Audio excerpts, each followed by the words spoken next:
Indonesia dengan ini menyatakan kemerdekaan Indonesia. Hal-hal yang mengenai pemindahan kekuasaan dan lain-lain diselenggarakan dengan cara bertahap dan dalam tempo yang sesingkat-singkatnya. Jakarta,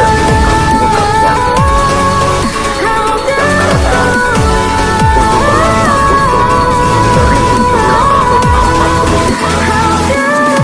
Atas nama bangsa Indonesia, Soekarno,